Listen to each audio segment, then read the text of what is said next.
As we all know, retinoscopy forms the basis for spectacle prescription. Now, the fundamental optics of retinoscopy can be quite complex, and unfortunately, not many of these can be understood by reading conventional textbooks. So I have made this video specifically to try to cover these gaps by using custom-made optical ray diagrams. Hopefully, this will serve as a useful tool for residents and training to help understand the concepts better. So what is it that we can expect to learn after viewing this video? Firstly, the optics of ametropia will be well understood.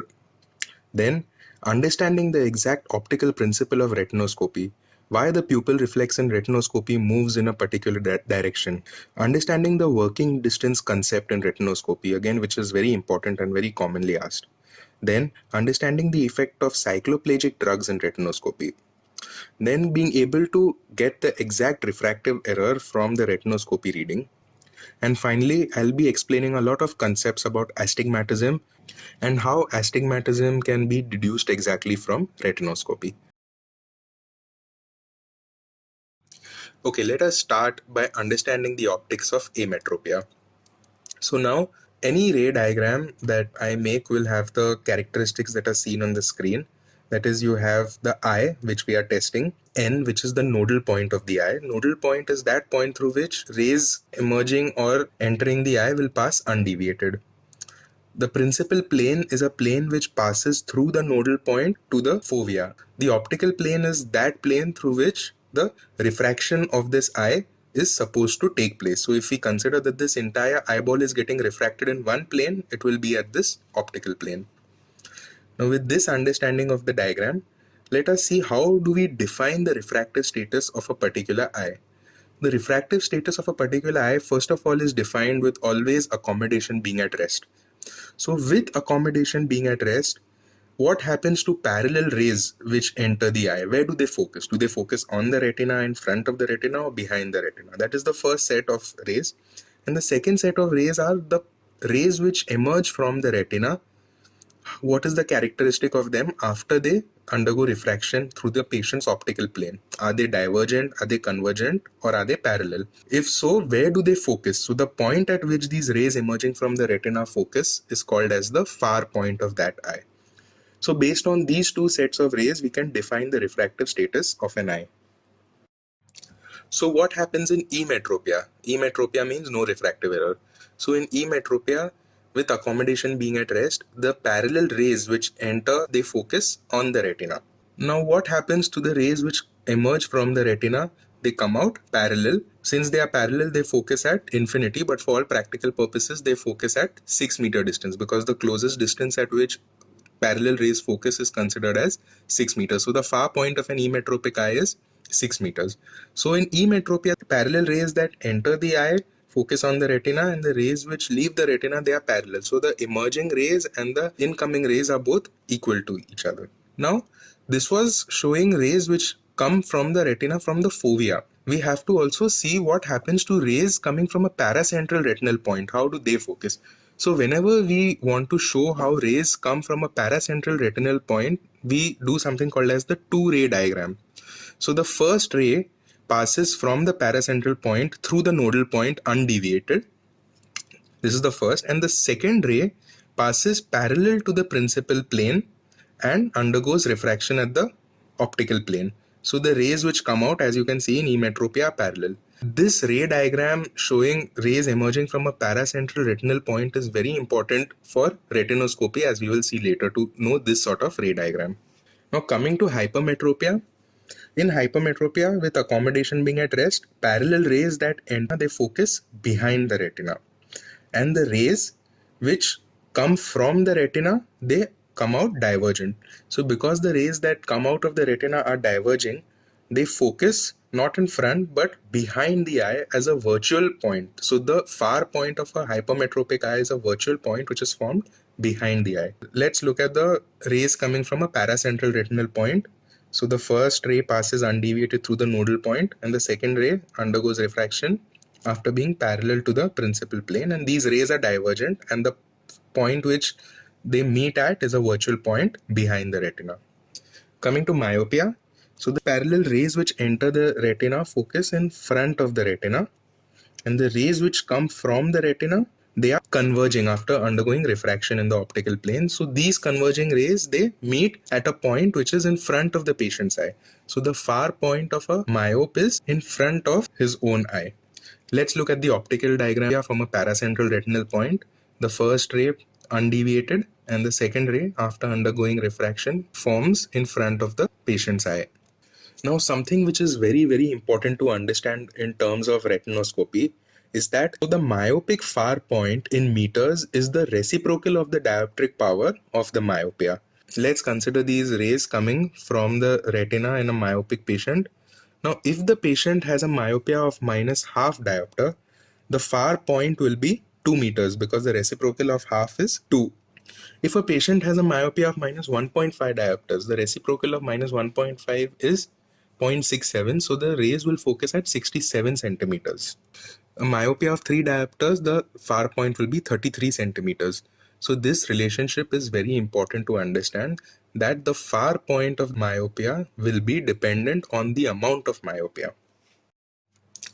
Now, once we have had this basic idea of the optics of ametropia and having understood the ray diagrams of each of these, we can go on to understanding the optical principle of retinoscopy. When an area of the fundus is illuminated by the light coming from a retinoscope, the illuminated fundus reflects back in the pupillary area to form a pupillary reflex. When the retinoscope light source is moved across the eye, the behavior and motion of this pupillary reflex will depend upon the refractive status of the eye. What it means is that when you move the retinoscope, there will be a movement of the pupillary reflex in a particular direction having a particular characteristic. So the direction and characteristic of that movement will depend upon the refractive status of the eye. When anyone asks you the optical principle of retinoscopy, this is the answer that has to come. So there are 3 behaviors of the pupil reflex in retinoscopy. So the first behavior is called as a against motion. That is, on moving the retinoscope in one direction, the pupillary reflex moves in the opposite direction. The second behavior is called as the with motion. In the with motion, the pupil reflex moves in the same direction along with the movement of the retinoscope. And the third type of behavior of the reflex is called as neutralization, where the pupil reflex does not move in any direction in spite of moving the retinoscope. In fact, the pupil is full of the reflex at all times. Now we come to the most important part of this video, and that is to explain why do these movements of the pupillary reflex take place. Now this you will not find in any textbook, and you have to understand this with the help of these ray diagrams. So I will explain this with the help of different refractive error examples. So the first scenario is of a myopia of more than minus 1.5 diopters. Now why have we taken this value of 1.5? So normally retinoscopy is performed at an arm's length distance. So the arm's length distance is about 67 centimeters. Why this distance? Because this is the furthest distance from which the trial lenses can easily be removed and placed from the trial frame, which is on the patient's eye, and we can see well into the patient's eye. Hence, for all our scenarios ahead, we'll be showing retinoscopy being done at this distance. So now we know that for myopia, its far point is the reciprocal of its dioptric value. So the reciprocal of 67 centimeters is 1.5 diopters. Hence, if retinoscopy is done at 67 centimeters, a myopia of more than minus 1.5 diopters will have its far point in front of the observer, that is between the observer and the patient. And a myopia of less than minus 1.5 will have its far point behind the observer. So these two will have different characteristics, as I'll be showing later. Hence, we have used this cutoff of 1.5 diopters for myopia. Coming back to this situation, now let us see how retinoscopy proceeds. A myopia of greater than minus 1.5 diopters.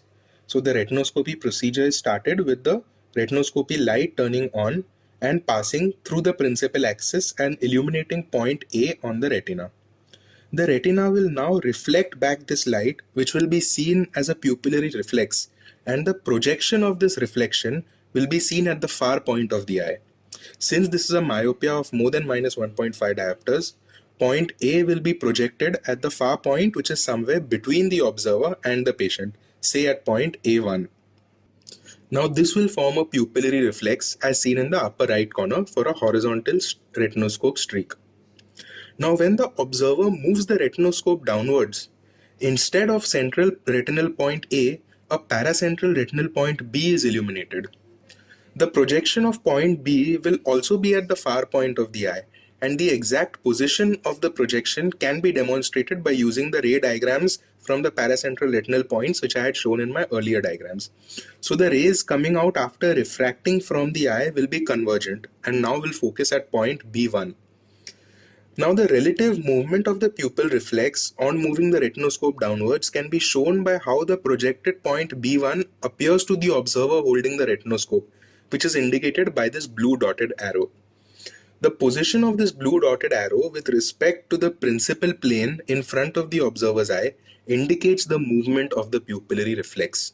Here, it is seen to be upwards when the retinoscope was moved downwards. So this is an against motion. Hence, in a myopia of more than minus 1.5 diopters, the pupil reflex is an against or opposite motion. So this diagram is the exact optical explanation why an against motion takes place in retinoscopy, and I hope you all have understood well. If not, you all can go through this part again. So once this diagram is understood, all the other ray diagrams are pretty similar. Okay, let us see what happens in myopia of less than minus 1.5 diopters. So in the initial position, the central retinal point A is projected to point A1, which is its far point, which is formed behind the observer. Now on moving the retinoscope down, the paracentral point B is projected at point B1 behind the observer through converging rays. Now on extending this blue dotted arrow from point B1 to the retinoscope, the relative position of the blue arrow to the principal plane is downwards.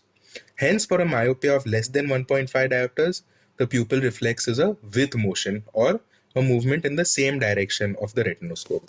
So the next case now is hypermetropia. Again, in the initial position, central point A is projected to point A1, which is the far point, which is virtual and formed behind the patient's eye.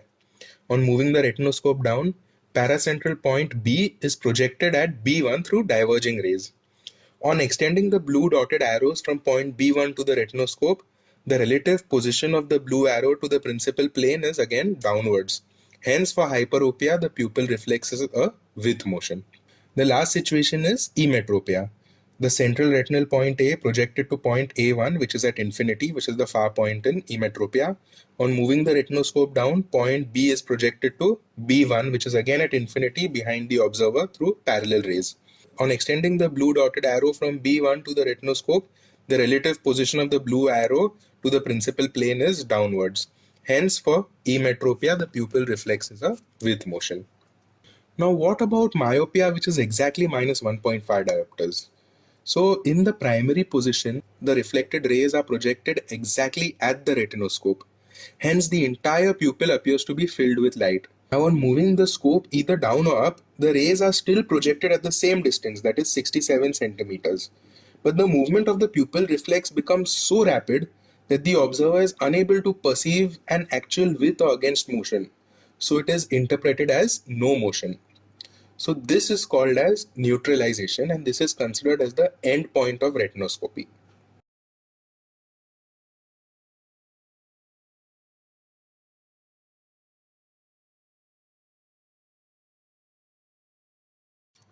Okay, so now we have seen the most important part of retinoscopy, that why the with and against movements take place with the help of optical ray diagrams. But many times these questions are asked in the exam and the examiner expects an answer. So you cannot always draw the diagrams to show the examiner. So if in words you have to answer, for example, if someone asks you, what is the retinoscopy reflex in myopia and why? So this is how you answer. When the retinoscope light source is moved across an eye whose myopia is greater than the reciprocal of the working distance, the rays reflecting from the retina converge on the far point which is formed between the observer and the patient, causing the pupil reflex to appear as if it moved in a direction opposite to that of the retinoscope. When the retinoscope light source is moved across an eye whose myopia is less than the reciprocal of the working distance, the rays reflecting from the retina converge on the far point which is formed behind the observer, causing the pupil light reflex to appear as if it had moved in a direction similar to that of the retinoscope. So this is how this has to be answered in an exam. Same way for hypermetropia, When the retinoscope light source is moved across a hypermetropic eye, the rays reflecting from the retina are divergent and they converge onto a virtual far point which is formed behind the patient's eye, causing the pupillary light reflex to appear as if it had moved in a direction similar to that of the retinoscope. If the examiner needs further clarification, you can always draw the optical diagrams and show. Okay, so now we have established how to understand a with motion and an against motion. Now, how do you proceed? So for example, if you have a with motion over here, you have to go on adding plus lenses. You go on increasing the power of plus lenses until you reach neutralization. And as you increase the power, you will realize that the movement is becoming faster and more swift. And finally, once neutralization is reached, as in this example with a +2 diopter lens, hence the retinoscopic finding for this eye is +2 diopters.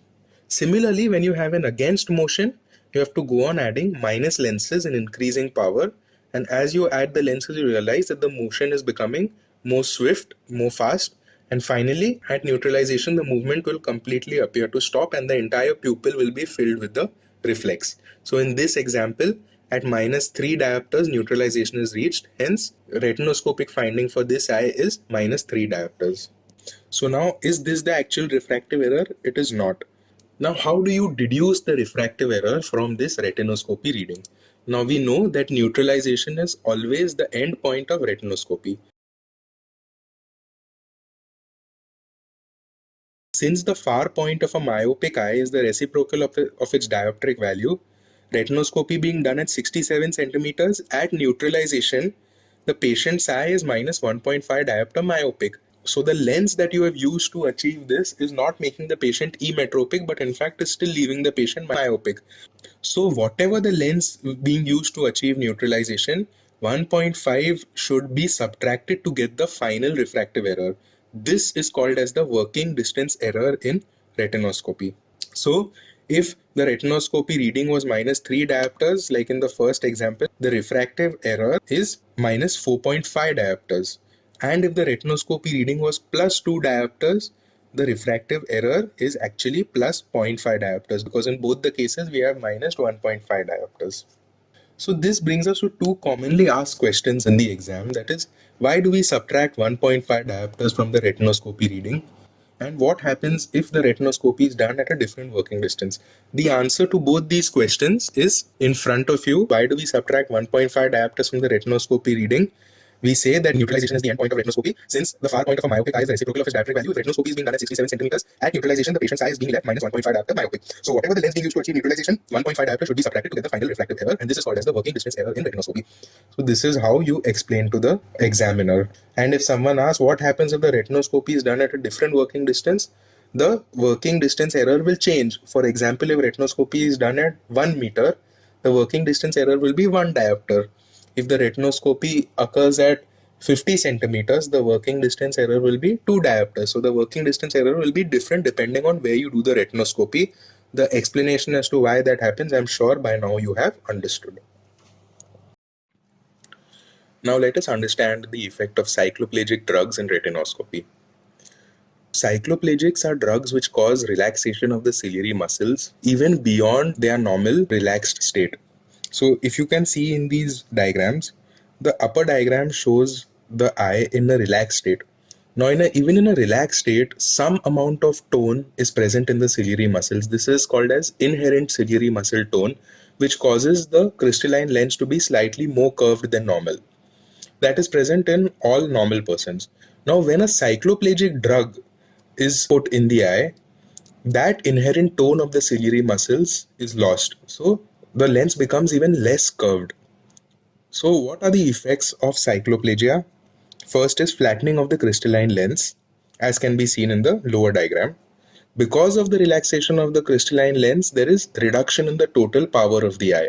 So an eye with normal inherent ciliary muscle tone, if parallel rays were focusing on the retina, with a cycloplegic drug, they focus slightly behind the retina. That means the eye becomes more hyperopic than normal. So what are the effects that cycloplegics cause in retinoscopy? It produces a hyperopic error. And this hyperopic error is different for different cycloplegic drugs. So atropine causes a hyperopic shift of 1 diopter. Homatropine causes of 0.75 diopters. Cyclopentolate causes of 0.5 diopters. And tropicamide plus phenylephrine causes of 0.5 diopters. So if cycloplegic refraction is being done, may also called as wet retinoscopy, there is an induced hyperopic error which has to be deducted from the retinoscopy reading to give the final prescription. This is called as the cycloplegic error in retinoscopy. So if I give you an example, if retinoscopy is done with homatropine eye drops at 67 centimeters and the retinoscopy reading is plus 1.25 diopters, then what is the actual refractive error? We have to minus the working distance, which is 1.5 diopters, and the cycloplegic error, which is minus 0.75 diopters in this case. So the refractive error actually is minus 1 diopter when the retinoscopy reading was plus 1.25 diopters. So I hope the effect of the cycloplegics is well understood. Now, once we have understood why these two errors come in retinoscopy, we can easily be able to deduce the refractive error from the retinoscopy reading. Now, coming to the last part of the presentation, we are going to discuss in depth about astigmatism, which is the most confusing part, not only with respect to retinoscopy, but also generally astigmatism is less understood. So, I'll try to explain it in detail.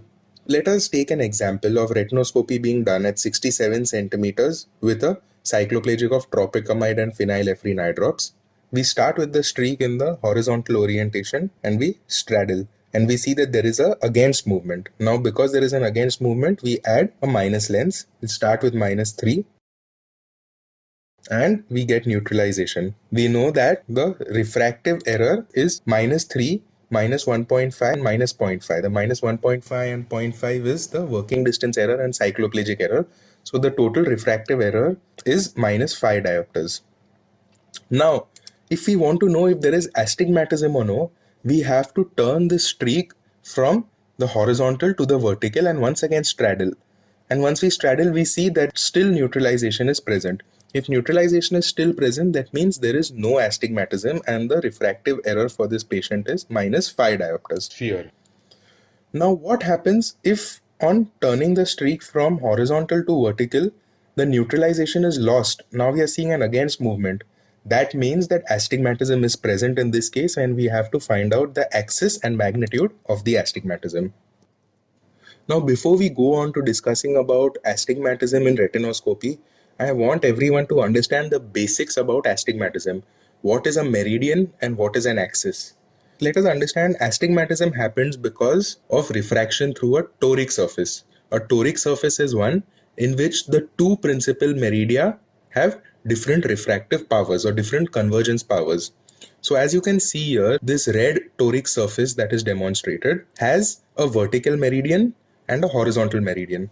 And it can clearly be seen that the horizontal meridian is less curved as compared to the vertical meridian.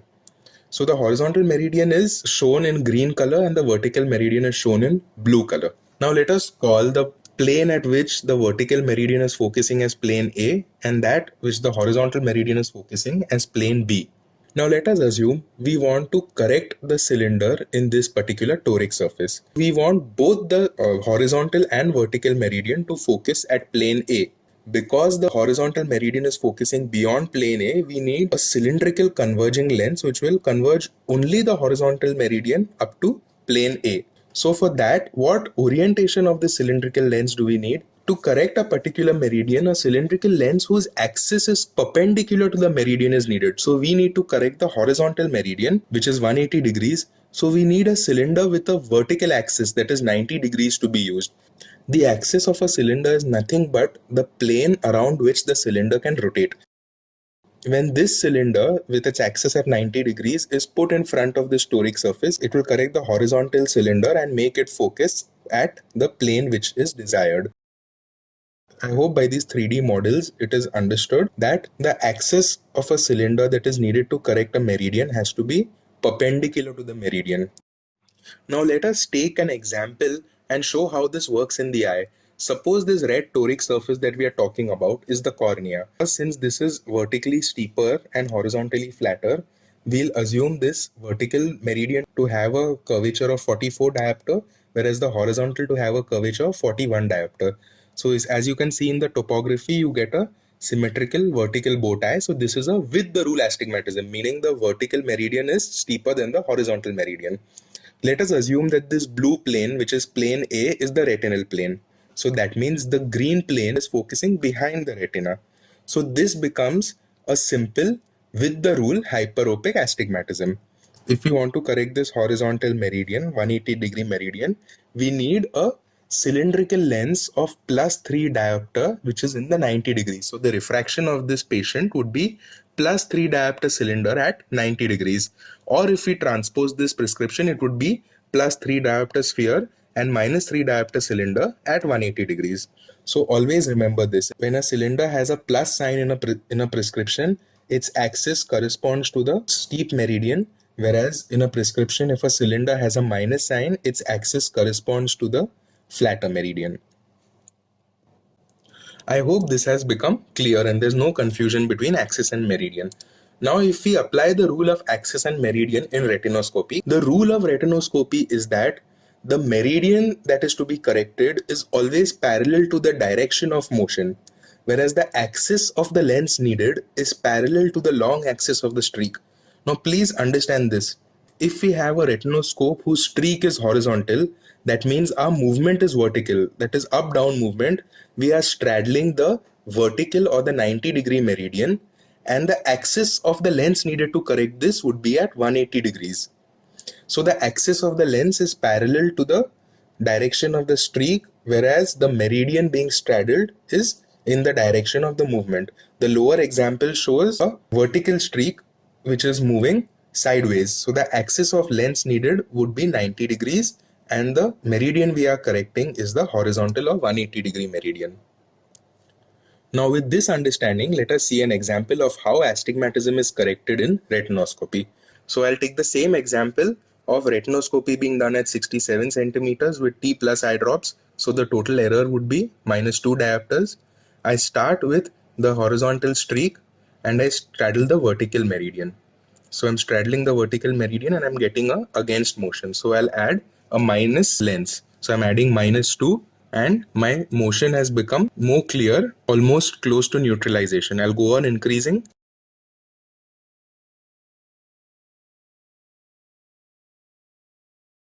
And with -3, I have got neutralization.